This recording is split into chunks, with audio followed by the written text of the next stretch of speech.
रायगड आणि पुणे या दोन जिल्ह्यांना जोडणारा महत्त्वाचा घाट तामिनी जो महत्त्वपूर्ण मानला जातो। मात्र या तामिनी घाटामध्ये मंगळवारी पहाटे एक थार कार आहे ती जवळजवळ 500 फूट खोल दरीत कोसळल्याची घटना आहे ती समोर आलेली आहे। आणि या कारमध्ये साधारणतः 6 तरुण आहेत ते कोकणाच्या दिशेने जात असताना हा संपूर्ण प्रकार आहे तो घडला। वाहनावरील वाहन चालकाचा नियंत्रण सुटल्यामुळे हा अपघात घडली असल्याची शक्यता आहे ती वर्तवण्यात येत आहे।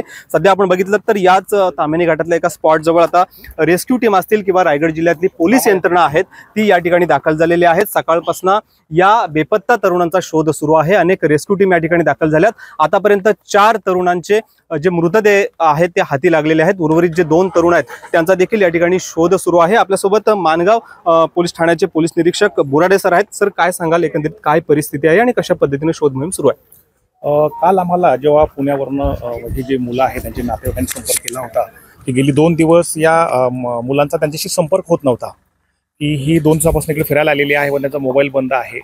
आणि मग तेव्हा आम्ही त्यांचं लोकेशन काढलं असतं त्यांचं शेवटचं लोकेशन जे आहे हे या एरियामध्ये दिसत होतं। थोडी आम्हाला दाट शक्यता होती की कदाचित अपघात होऊन गाडी खाली गेली असावी। तर आज सकाळी आपल्याकडं SVRSS टीम, कोलाड, मामा रेस्क्यू टीम, पुण्याची मुळशीची रेस्क्यू टीम या 3 रेस्क्यू टीम्सच्या मदतीने सकाळपासून सर्च ऑपरेशन चालू आहे। ड्रोनच्या सहाय्याने आपल्याला खाली गाडी दिसून येते आहे।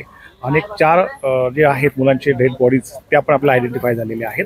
सध्या रेस्क्यू टीमच्या मदतीने ते वरती आणायचं काम चालू आहे। साधारणतः ही कशी घटना घडली असावी किंवा या घटनेमागे नक्की काय करायचं? रात्री साधारणतः 12-12:30च्या सुमारास या एरियामध्ये ह्या वळणावरती बहुतेक चालकाचं नियंत्रण सुटून ही गाडी खाली गेलेली आहे। आपल्यासोबत या रेस्क्यू टीम मध्ये सहभागी झालेले जे रेस्क्यू ऑपरेटर आहेत ते देखील आहेत। सर, काय सांगाल सध्याची परिस्थिती काय आहे?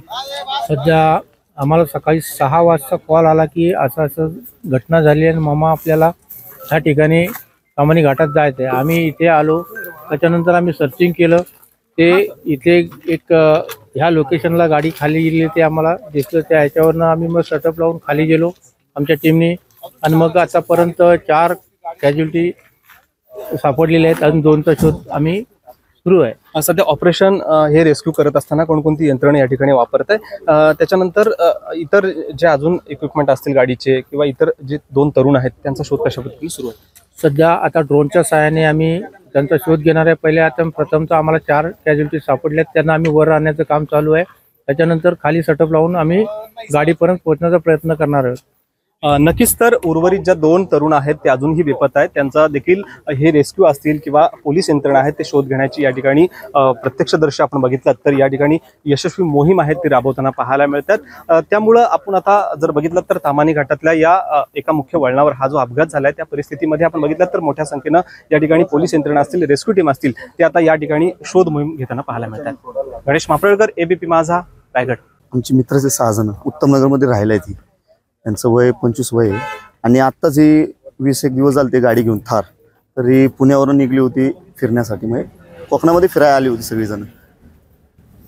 तर येताना त्यांचा फोन नाही लागल्यामुळे आम्ही आमची मित्रमंडळी, आमचं विशाल शेळमकर, नागेश भोकल शेट्टी, करण थोरात हे आम्ही मित्र म्हणजे असं विचार केला की बाबा कुठं गेलेत काय गेलेत। त्यामुळे आम्ही तपास चालू केला पोरांनी आमच्या। हे आमचे वेल्हे गावाचे सरपंच आहेत ते यांनी इकडं तपास चौकीला गेले, तपास चालू केला बाबा काय आहे काय नाही। मग ह्यांनी सगळं मॅप वगैरे आणला बाबा कुठे काय। मग इथून ह्यांना आधी लोकेशन गावलं की फिरायला गेलेले आहेत पुढं, तर हे तिकडं पण शोधून आले। त्याच्यानंतर त्यांना काही गावलं नाही। 2 दिवस इथंच राहून पोरं सगळे आमची शोधत होते। तर मग चौकीवाल्यांकडनं रेस्क्यू टीमनी मदत केली आम्हाला की बाबा इथं शोधू आपण। तर इथं शोधल्यानंतर खाली गेल्यानंतर त्यांना गाडीचं पुढची हेडलाईट गावली। त्याच्यानंतर मग ड्रोननी हे सगळं चालू केलं। मग आमच्या पोरांनी चालू केलं की बाबा इथं बघू। मग रेस्क्यू टीमने आम्हाला मदत केली आणि इकडं चालू केलं बघण्यासाठी। घटना ज्या वेळेला तुम्हाला समजली त्यामुळं त्यानंतर मित्र म्हणून कशा पद्धतीने तुम्ही या ठिकाणी शोध घेण्यासाठी किंवा कोणत्या यंत्रणांना पहिल्यांदा भेटले? आम्ही पोलीस चौकीत गेलो आधी। चौकीनंतर आम्हाला सहकार्य केलं रेस्क्यू टीमने, चांगलं सहकार्य केलं की बाबा इथं बघू आपण हे करू। तर ह्याच्यानंतर आम्ही चालू केलं सगळं। आणि आम्ही मित्रमंडळी म्हणजे असं भावासारखेच आहे आम्ही सगळेजण, की आम्ही सगळेजण आम्ही संघ राहतो, म्हणजे खाणं वगैरे संघ, उठणं बसणं आम्ही संघच करतो। त्यामुळे आम्हाला एक भीती वाटली की बाबा आमचे मित्र कुठे आहेत काय। तर घरच्यांपेक्षा आम्ही म्हणलं जाऊ आम्ही आमच्या म्हणजे मला तर आज कळलं, पण हे आमचे विशाल शेळमकर, करण थोरात, नागेश भोकल शेट्टी हे पोरं अजून 2 दिवस झाले जेवले पण नाहीयेत की शोधतात आहे की बाबा कुठे आहेत आमचे मित्र। की काय झालंय पोरांना आमच्या, असं करून शोधतात ते. अजून पण त्यांच्या मनात भीती की बाबा की असं वाटतं की त्यांना काय नाही झालं पाहिजे असं आम्हाला वाटतं. आमचे मित्र म्हणजे आम्ही एका ताटात खाणारी आहेत की आम्हाला भीती पण वाटते की बाबा घरच्यांपेक्षा आम्ही त्यांना जास्त जीव लावलेला आहे. रात्री 18 तारखेला पहाटे मंगळवारी 1च्या दरम्यान ते निघाले होते कोकणात. तर इकडे जाताना त्यांचा पुण्यावरून कोकणात निघाले होते. तर अंदाजे त्यांचा येतानाच इकडे ॲक्सिडेंट झाला. 6 जण निघाले होते. कोपरे उत्तम नगरला सगळे राहिले होते. किती वयाचे होते सगळे? सगळे 22 20, 21, 22, 25च्या आतले सगळे. साधारणतः ही घटना कशी आपणास कळाली आणि कशा पद्धतीने आता शोध मोहीम सुरू आहे? त्यांच्या घरचे कॉन्टॅक्ट करायला बघत होते की मुलं पोचली का नाही कोकणामध्ये. ते सांगून आले होते ना सगळ्यांना घरी जाणार आहे म्हणून. 3 दिवस राहायचा प्लॅन होता त्यांना. तर ते काय ते फोन रिसिव्ह करत नव्हते. त्यामुळं वाट पाहिली त्यांची की बाबा परत रिटर्न फोन येईन, पण काय फोन नाही आला त्यांचा. रात्री आम्ही 11:30-12 पर्यंत आम्ही स्वतः येऊन तपासलं. त्यांचं लोकेशन काढलं पोलिसांमार्फत.